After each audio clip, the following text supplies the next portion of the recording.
Hello my dear friends, मेरे इस channel में आप लोगों का स्वागत करता हूं।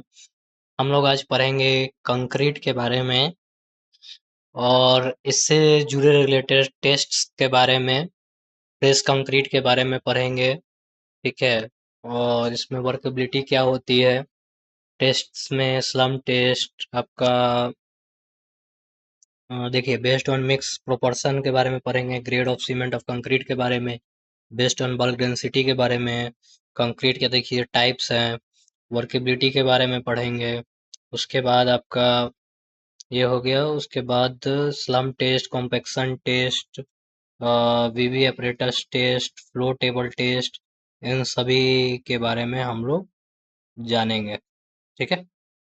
तो चलिए सेशन को हम लोग शुरू से स्टार्ट करते हैं, पढ़ते हैं इसमें।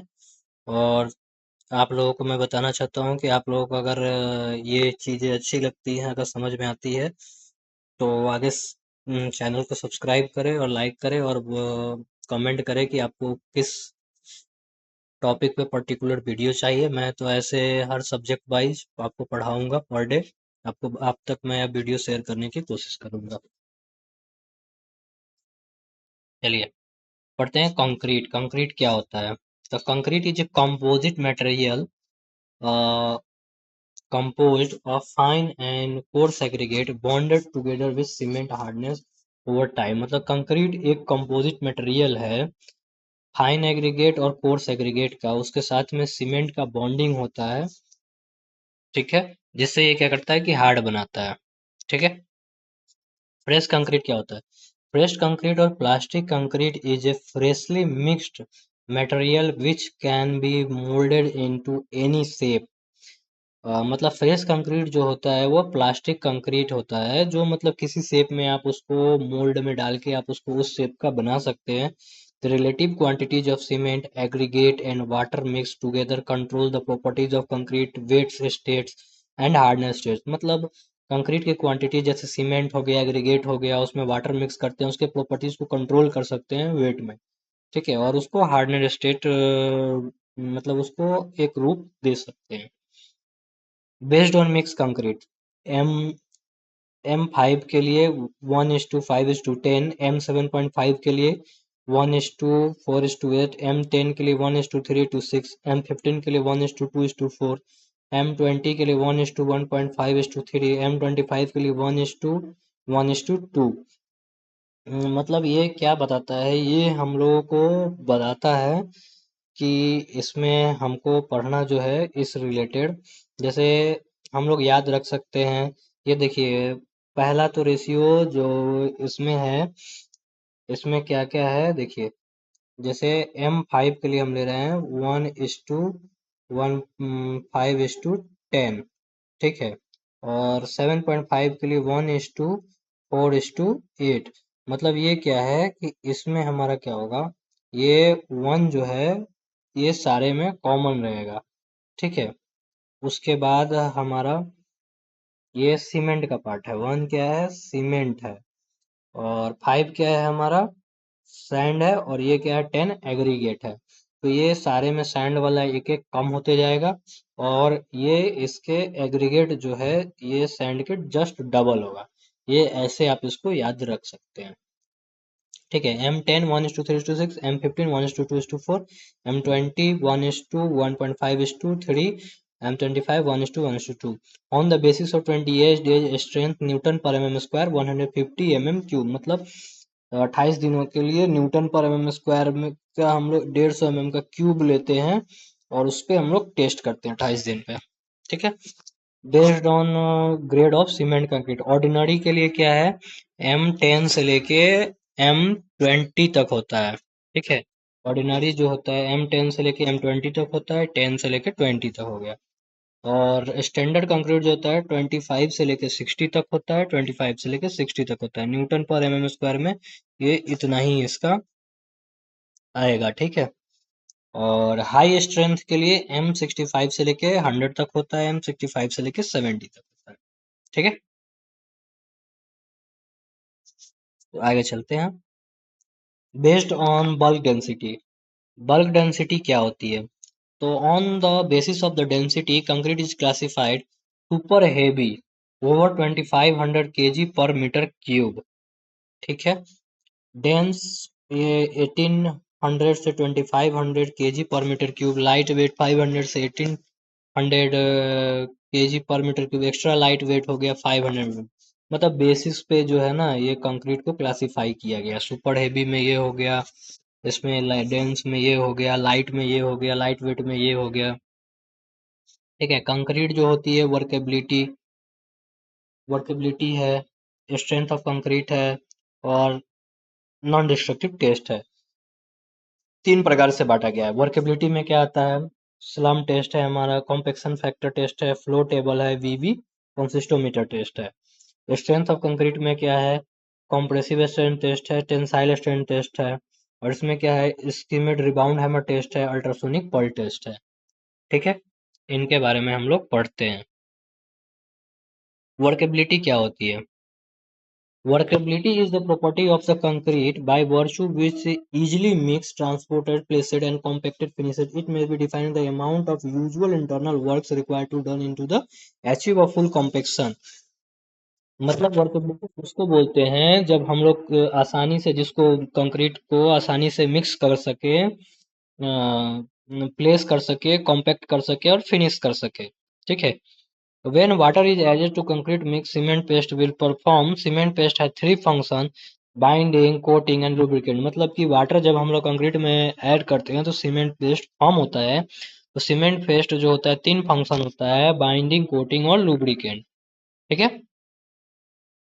To enable the concrete fully compacted efforts, normally a higher water cement ratio calculated by theoretical consideration। ये वर्केबिलिटी जो वाटर सीमेंट रेशियो जो हम लोग फर्स्ट में पढ़े हैं उसके बारे में जो एक टॉपिक है मेरी, उसको आप देख सकते हैं, समझ सकते हैं। उस पर मैंने वीडियो बनाया वाटर सीमेंट रेशियो पे, ठीक है। तो उसको देख के आप समझ सकते हैं।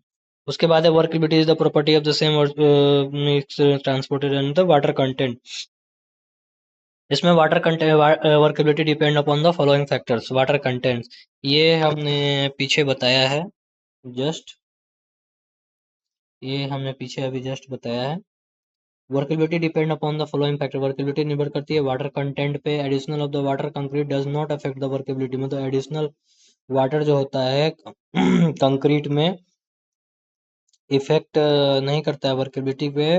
मोर ओवर द रिड्यूस स्ट्रेंथ को ये कम कर देता है concrete due to increase water cement ratio. क्या इसका कारण है कि इसमें कंक्रीट में जो है ना वाटर सीमेंट रेशियो इंक्रीज हो जाता है, ठीक है। Cement constant is also increase same proportion as the water such as the remains constant, ठीक है। उसके बाद कहते हैं aggregate cement ratio. Aggregate cement ratio. Aggregate cement terms, a higher aggregate cement lensor is the concrete which turns reduce workability due to lesser ability of the cement paste lubricant। मतलब ज्यादा aggregate होने की वजह से भी क्या होता है कि कंक्रीट जो होता है उसकी वर्केबिलिटी में प्रॉब्लम आने लगती है। लेस एग्रीगेट होने की वजह से cement ratio richer the concrete result high workability. मतलब कंक्रीट कम होने की वजह से क्या है कि सीमेंट रेशियो बढ़ जाता है, जिससे क्या होता है कि कंक्रीट जो होती है वर्केबिलिटी हाई हो जाती है। Shape of aggregate, rounded shape aggregate has more workability. मतलब राउंड शेप का जो एग्रीगेट होता है वर्केबिलिटी ज्यादा होता है because require less surface area lubricant. Texture of the aggregate, smooth aggregate highly workable mixture, workable ज्यादा होता है mixture. Rough aggregate poor workable, rough aggregate जो रहता है वो पुअर होता है, मतलब वर्केबल उसमें ज्यादा नहीं होता है, ठीक है। उसके बाद क्या है साइज ऑफ एग्रीगेट, एग्रीगेट की साइज पे निर्भर करता है। Larger size aggregate result in the formation of the high workable mixture because it requires the larger area to be lubricant, ठीक है। Grading, well graded high workable concrete, poorly graded low workability. Admixture, additional of मतलब grading well graded high workable, मतलब अच्छा graded जो होगा वो high workable concrete होगा, poor graded जो होगा वो लो वर्केबल वर्केबिलिटी होगा। एडिशनल और plasticiser and super plasticiser, admixture में जो आएगा उसमें ऐड करते हैं हम लोग प्लास्टिसाइजर और super plasticiser. Result in the formation of high workable concrete, मतलब ये रिजल्ट क्या देता है, वर्केबिलिटी ज्यादा देता है। ठीक है। उसके बाद क्या आता है, testing of concrete workability, slump test है, कॉम्पेक्शन फैक्टर टेस्ट है, फ्लो टेबल है, वीबी टेस्ट है। ठीक है। आईएस 1199 के अकॉर्डिंग हम लोग लेते हैं। ठीक है। उसके बाद आता है स्लम टेस्ट। स्लम टेस्ट क्या है, मोस्ट कॉमन मेथड है। Frustum having top diameter 10 centimetre, bottom जो है डायमेंशन 20 सेंटीमीटर, हाइट जो होता है 30 सेंटीमीटर। मतलब ये ऊपर का 10 सेंटीमीटर हो गया, हाइट जो हो गया 30 सेंटीमीटर, बॉटम जो हो गया 20 सेंटीमीटर। ठीक है। पर लेयर में concrete is tested fillet is the mould in 4 layer, मतलब इसको क्या कहते हैं, 4 लेयर्स में हम लोग भरते हैं। पर लेयर में 25 number of time help of rod, मतलब रड की मदद से 25 बार उसको टैपिंग करते हैं। ठीक है।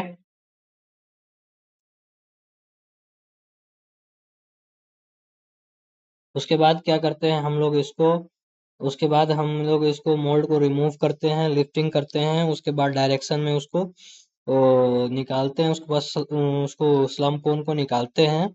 तो height of the mould top of the level, मतलब उसके लेवल से फिर क्या करते हैं कि हम लोग उसको मतलब मेजर करते हैं, मेजरमेंट करते हैं। Higher value of slump is more than workability, मतलब हाइयर वैल्यू आएगी तो वर्केबिलिटी ज्यादा है। Higher the value of slump more is the workability. ठीक है। अगर हाइयर वैल्यू अगर स्लम्प का हाइयर वैल्यू है स्लम्प का, तो workability is more. This test is not suitable for the which process either very high workability और very low workability, मतलब ये टेस्ट सुटेबल नहीं है ज़्यादा हायर वर्केबिलिटी के लिए और लो वर्केबिलिटी के लिए। It is not suitable method for wait and very dry, ये सुटेबल नहीं है वेट और बहुत ज़्यादा ड्राई कंक्रीट के लिए।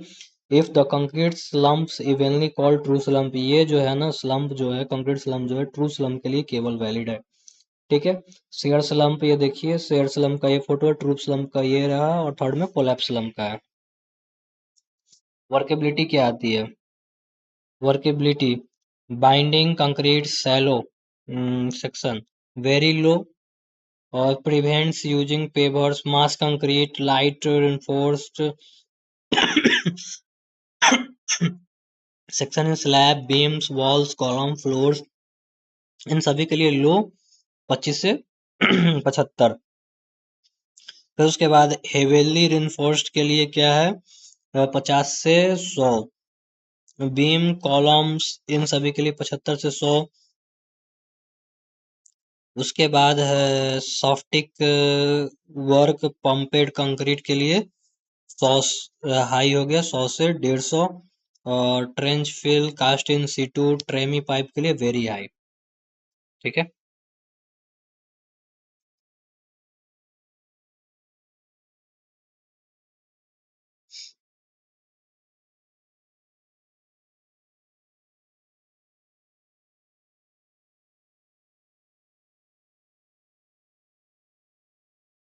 ठीक है। कॉम्पेक्शन फैक्टर टेस्ट क्या आता है, कॉम्पेक्शन फैक्टर टेस्ट क्या है कि it prescribe too sensitive than slump test, यह जो है ना स्लम टेस्ट से सेंसिटिव है और क्या है कि ज़्यादा बढ़िया है। This test use for concrete processing medium and low workability, ये मीडियम और low workability test not suitable for slump. Principle of the test is based upon the degree compaction achieved, a standard amount of work done the concrete when the allowed fall from the height. The degree of the compaction result in the terms of is the definition the density of concrete obtained during test to density of full compacted concrete, मतलब हो गया weight of partially compacted concrete by the weight off fully compacted concrete. और compaction factor में आएगा mass of concrete in cylinder and mass off fully compacted concrete. ठीक है।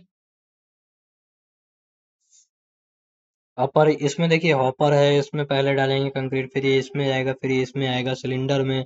इससे क्या होगा कि ये इसके मतलब पता चलता है इससे weight of partially compacted concrete और फुल्ली कॉम्पैक्टेड, मतलब ऊपर से डालने पर ये फिर से क्या है कि इसमें आएगा, इससे आने के बाद ये पता चलता है कि कितना कंक्रीट जो है ना इसमें हमारा कॉम्पैक्ट हो रहा है।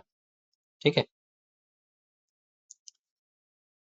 टॉप इंटरनल डायमीटर 25.4 mm है, बॉटम इंटरनल डायमीटर 12.7 है, इंटरनल डायमीटर 27.9 है। लोअर हॉपर का सेम इसी तरह है, टॉप बॉटम इंटरनल सिलेंडर का आप देख सकते हैं ऐसे ही है। Distance between bottom and top and distance between ये रहा।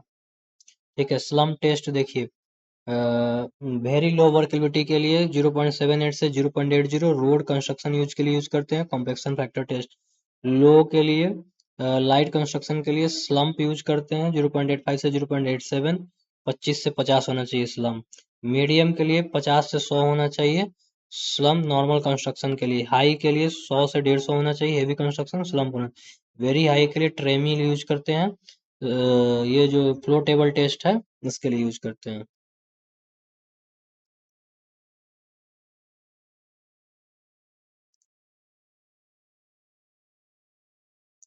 इसके बाद आता है flow table test. Flow table test जो होता है ना 76 डायमीटर होता है इसका। The laboratory test is which gives the indicate the quality of the concrete and respective the consistency cohesiveness and proneness of segregation. मतलब ये क्या है, to standard of the mass of the concrete subjected to the jolting and the spread over the flow और measure its flow the relativity workability. Flow table test. This test is done for the concrete having very high and the consist of the circular table 76 centimeter dia and mold in frustum top 17 centimeter and 25 centimeter and 12 centimeter। ये क्या है कि ये इसका table का dia है 76 centimetre, mould जो है हमारा 17 सेंटीमीटर टॉप है, बॉटम जो है वो 25 सेंटीमीटर है और हाइट जो है वो 12 सेंटीमीटर है। ठीक है, कंक्रीट को इसमें फिल करते हैं 2 लेयर में। ठीक है, और उसके बाद टेबल को लिफ्ट करते हैं और ड्रॉप करते हैं 12.5 mm से 15 बार उसको। ठीक है, जिससे ये क्या होता है कि 6 डायरेक्शन में ये जो है ना कंक्रीट जो है ना स्प्रेड होता है। तो वही स्प्रेड ऑफ कंक्रीट -25/25 × 100, उसी से मेजर हम लोग आगे करते हैं। वीवी टेस्ट क्या है?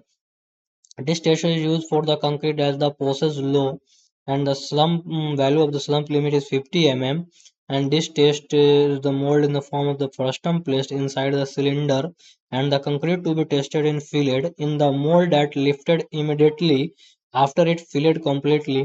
The cylinder is then subjected to vibration and then the required shape of the cylinder can change the slump cone and cylindrical shape in VV degree. This measure is suitable for very dry concrete and whose slump value cannot be measured by slump test। मतलब यह test जो है ना वो करते हैं हम लोग। इस टेस्ट का कंक्रीट जो है ये 50 mm तक स्लम को lifted value of the slum तो 50 mm एंड ये क्या है कि ये टेस्ट में हम लोग क्या करते हैं कि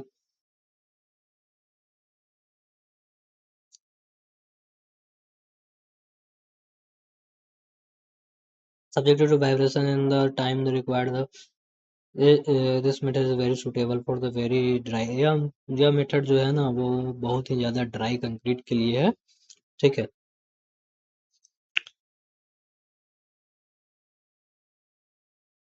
thank you for the subscribe this my channel. देखिए ये एक छूट गया है, केली बॉल पेंट्रेशन टेस्ट। केली बॉल पेंट्रेशन टेस्ट जो है 152 mm डायमीटर हेमिस्फेयर का होता है और 13.6 kg इसका वेट होता है और handle connected with A handle ruler. Hammer is fixed on box container. Hammer जो होता है फिक्स होता है बॉक्स कंटेनर के साथ में। Removed hammer will sink into the fresh concrete.